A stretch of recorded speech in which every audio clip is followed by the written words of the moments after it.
Hello. Hi, everyone. I caught that just about. So welcome back to another episode of Reference Roundtable. As you can see, Sarah's not with us here today, and she's usually the master of the theme song. So I'm second best. So you did a great job. You get to deal with me. Better than what I could have done. For those of you who don't know us, I'm Michael. Lacey. And we are two librarians from the reference department here at the Sioux City Public Library. And Reference Roundtable is our online kind of program we do every week at this time. And it's always something a little bit different. But today's episode is one of our favorite recurring segments. And as Lacey just showed you, we have these big, wonderful boxes in front of us for our It Came from the Bookdrop segment, where It came from the Bookdrop. It came from the Bookdrop. These are collected from all the returns that they've been getting here at the main branch downtown. And the Bookdrop over the and grabbed a few things, and it's always a fun surprise to see what people are checking out. So there's always a little bit of everything. A little bit of everything for sure. And it's kind of a window into what Sioux City's been reading lately. That is like my favorite way to pick a new book sometimes, is just to be like, what's popular? Yeah. You don't have to think about it. You're like, well, somebody likes it, so I'm going to give it a try. So let's see if we find anything in here that we want to give a try. Go. We've got two boxes, so we're going to start with this one. All right. Well, you got to love this. Castle's Spanish to English Dictionary. Super helpful, especially if you're traveling or something like that, and you just need a little something to get you by. These are awesome. We have a lot of these. We have a lot of language stuff at the library for learning languages. It's a great resource. Speaking of the Spanish language, we have an African American and Latinx history of the United States, which is perfect for Latinx Hispanic Heritage Month, which is going on for another week still. Going through the 15th. The 15th of October. And I've heard a lot of great things about this book. And if you're a history buff, I would check it out. I am dying. I love this. It's Recipes and Ideas from the Kitchen Window by Miriam. And check out Miriam. If you don't want to know that lady, like, you know you do. So this is just really from our local history collection. I'm sure it's probably I'm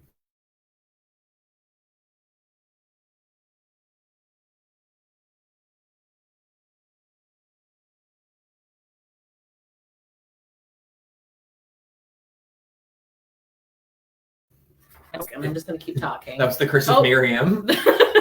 Well, it looks like we're back. I don't know if you heard us there or not, but this is a basically local history cookbook from a local lady named Miriam. She's like Madonna. And we actually have a number of things like this, like church created cookbooks and stuff like that in our local history collection. So you gotta love it. Cook an old recipe. I wonder if you can still buy all the ingredients. Probably. There's a lot of good casseroles and stuff like that in there. All right. This one is called Easy Beans, a approach to cooking with one of the world's most versatile beans. This is the cookbook for you. Not much to say about it. Yeah. Beans. Good for your wallet and the planet. So. All right. Love this. This is a kid's book called Working at the Post Office. So if you have a little one at home that maybe has some dreams of being a postal worker, there you go. Cool. I loved going to the post office when I was a kid. I thought I was so special, and I got to put the envelopes. My mom would always. I didn't care. I was very ambivalent. I was like, "This is magic." What is this? The Ghost Army of World War II. How one top secret unit deceived the enemy with inflatable tanks, sound effects, and other audacious fakery. Oh, cool. I actually remember reading about that before. Basically how they kind of invented an army to fake out the bad guys. This is so cool, and there's a lot of great pictures inside of it as well.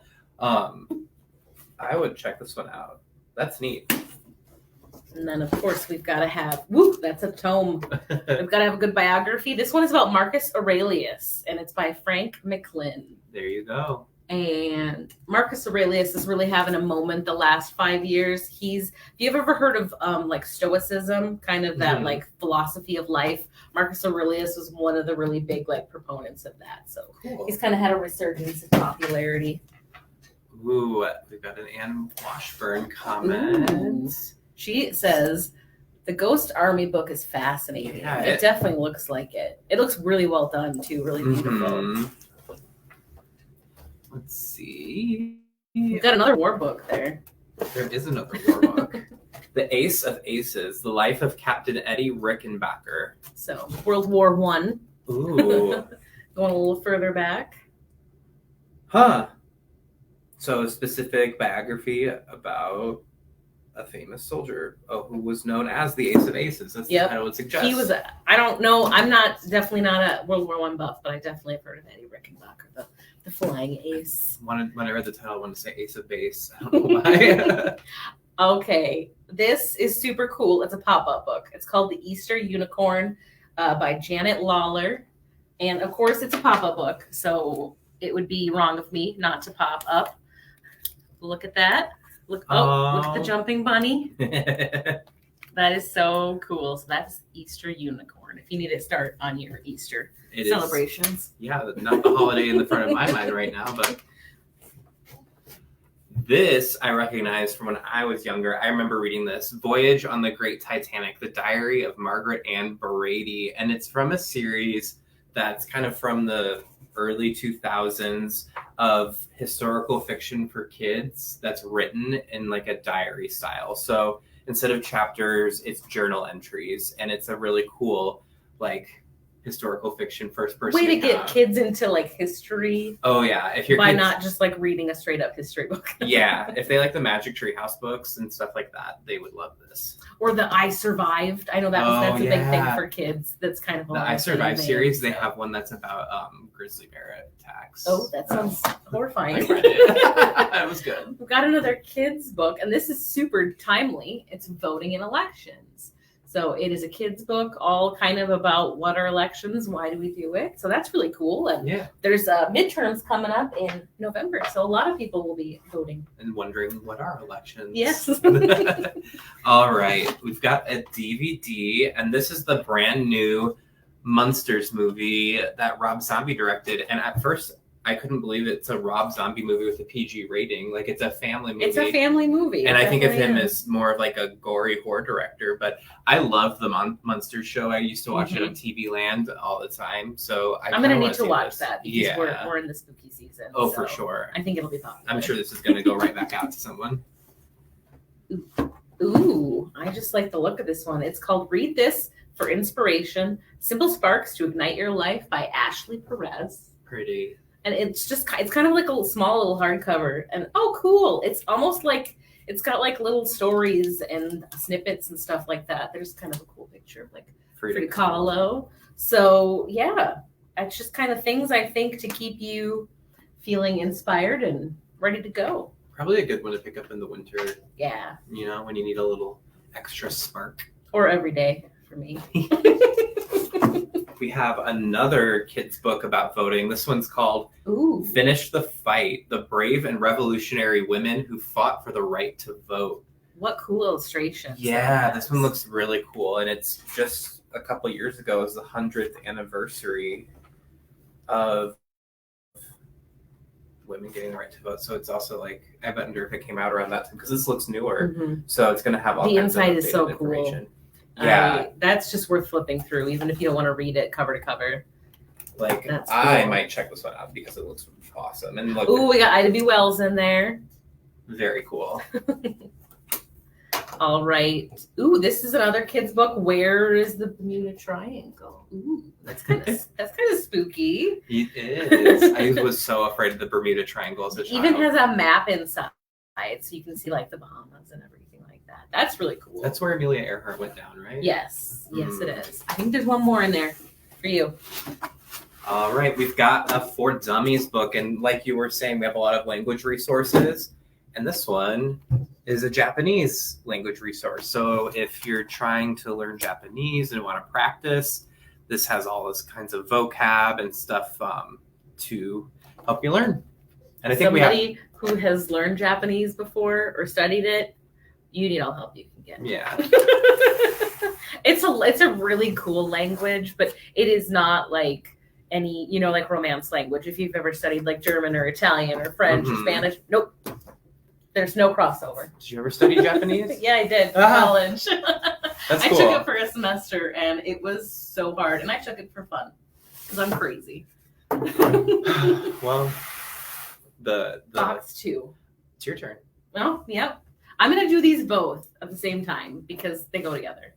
So we actually have 2 copies of Wonder here, and I'm sure you probably heard of it, even if you hadn't read it. It is, I think it's probably considered like kids book.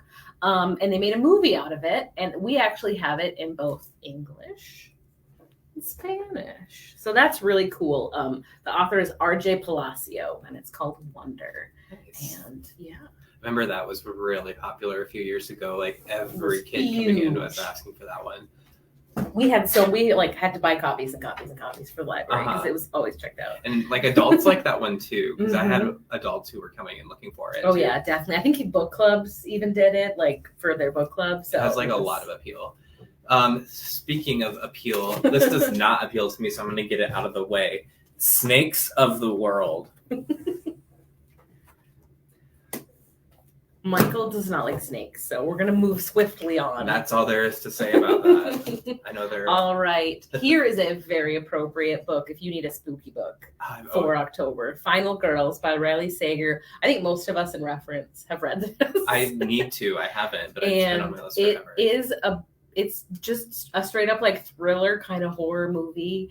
And it is, The Final Girls refers to like, you know, you watch a horror movie and there's always like one person who's like alive at the end, you know, and they're like, that's what they call the final girls, kind of the person who's like left over after this horrible murder. So this book is about a final girl and all the craziness that happens to her. And yeah, it's a wild ride.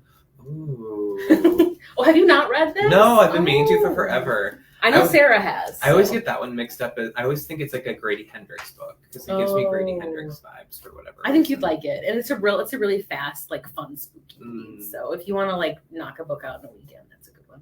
I might have to check it out. This one looks fun. South Dakota's Best Stories, modestly gleaned from the best stories of South Dakota magazine. Kind of local history. We're very close to South Dakota. 2004, so almost 20 years ago. Yeah, getting there. So if you like short stories with a local flavor, check this one out. We've got a lot more like this too, like Iowa short stories, Nebraska short stories, lots of good stuff. This one, I don't think anybody's surprised to see in the return box. Where the Crawdads Sing by Delia Owens. This is a movie now, and I think it's out on DVD. I think the library has a few copies if you want to watch the movie. This book was crazy popular a few years ago. So if I'm sure you've probably heard of it. It's another one I haven't read, but I've heard so much about. I read it. It's good. It's good. Yeah. It's Southern Gothic thriller. Yeah. Not super scary. It's just a little like intense. I haven't read this one, but I know what it's about. It's called Tinderbox: The Untold Story of the Upstairs Lounge Fire and the Rise of Gay Liberation by Robert W. Feisler. And the Tinderbox Fire did you ever hear about that? It was I don't know. It was this gay bar in New Orleans and in the early 70s. So while gay bars were still kind of undercover, and it was firebombed. And because it was upstairs, like a lot of people burned to death. Sure. I'm sure it wasn't easy to get out of there. Yeah, it was like an act of terror. But yeah, big deal. And it's a true crime story. So if you like the true crime genre and want to learn a little bit of a piece of history, sounds good, but sad. Sounds sad, yeah. It's like grisly too. It's not pleasant, but it's important, I guess. All right, we have a Spanish book for teenagers. So this is in our Spanish teen collection, and it's called Si Es Contigo, and it's by Calle y Poche.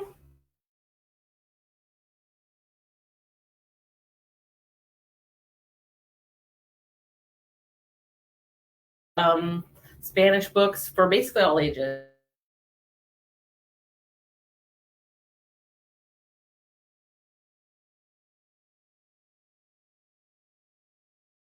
You can play. So I don't know if you got the sound there, but this is 100 indoor games you can play. This seems like something to pick up if you have like younger relatives coming into town, or even actually some of these are like complex card games. So even if you just have anyone coming into town, Good for like Thanksgiving and Cold. Christmas coming up if you need something to do with your family. cool. My both sides of my family, they like to play cards. So. Yeah, I'd like to learn more card games, and this one would teach me. Ooh. We've got The Borgias, The Hidden History by G.J. Meyer. It's a vivid and at times startling reappraisal of one of the most notorious dynasties in history. So They're wild. Do you know about I like a little bit. I'm sure this book is a ride. There's like a couple popes in there. Well, especially because it's all true. Like Yeah. that kind of stuff reads like a novel, but you're like, this is real. It's bacchanal. That's the word I would use is it to describe. I need to read that book. It looks good. I've had my eye on it. It sounds up your alley.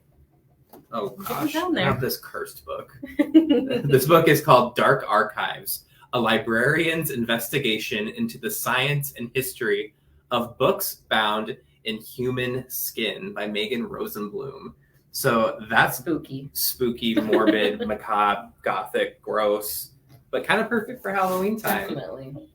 And it with a little literary tie-in. A little bit. Don't think we have any human skin-bound books at the library. I can safely say no. And if we did, they'd be in the local history section, so we'd have to ask Sarah Ann, right? All right, we got Kitchen Cabinet Science Projects, 50 Amazing Science Experiments to Make with Everyday Ingredients by Dr. Michelle Dickinson. That looks really cool. That does. And definitely handy if you've got little ones at home. I feel like we found a few fun like activity books for the indoors. Oh my gosh, I opened it to microwave cheese, and I want to try this. I want to make microwave cheese. You can have delicious ricotta cheese in under 20 minutes. Tell me you don't want to try that. Because I don't want to try that. You don't? Look at the boy's face. You can even tell if he likes it. He loves it. Oh, maybe I should try some of the things in this book, though. This is called Life Skills: Creativity, Problem Solving, Mindfulness, Empathy, and Teamwork. Oh, this would be good for everyone. Yeah, it's a DK book. We all need life skills. And it's a children's nonfiction, but it's all about like emotional intelligence, communication skills. Cool. This would be a good book to buy for a kid, honestly. Yeah. What else we got? Oh, we got some more kids' books. It's My State, Iowa, the Hawkeye State. So very cool. Definitely with local flavor. If you want to show your kids or grandkids a little bit about the state they live in, there you go. Go figure they put a cornfield on the cover. Who knew? Who would have seen that coming? Not me. All right. Speaking of farming. La Galanita Roja. I can't quite read the yellow word because I can't quite tell what the letters are. I think it's Gallanita. Gallanita. The little red hen, I think. That's what it translates to. Let's see. Yeah, it's the Little Red Hen story in Spanish, I believe. And the illustrations are awesome. Cool. We've got a lot of good Spanish books this time around. We do. Oh, we've got so many good kids' books. We've got some adorable penguins. Penguins Love Colors by Sarah Aspinall.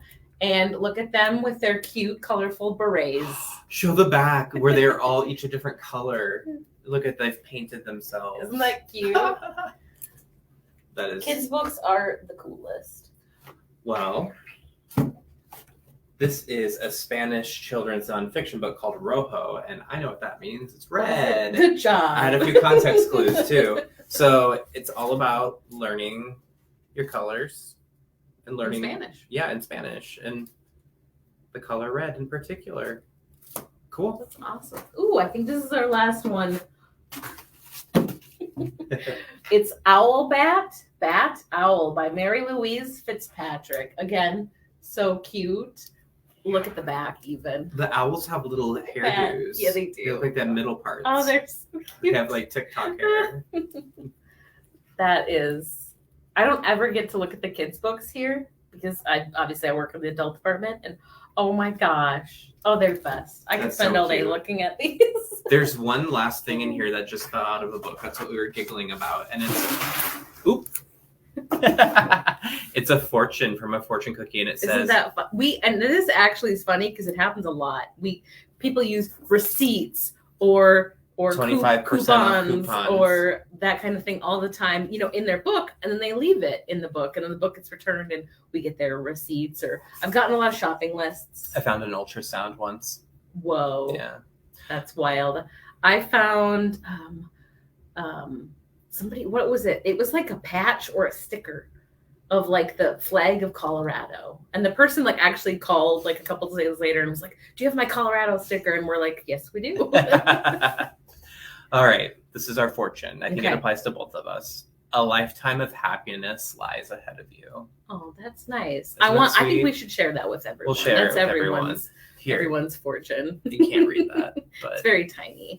may we all have a lifetime of happiness. That's a very positive way to end the And on that the note, episode. we will be back next week. Sarah will be with us once again.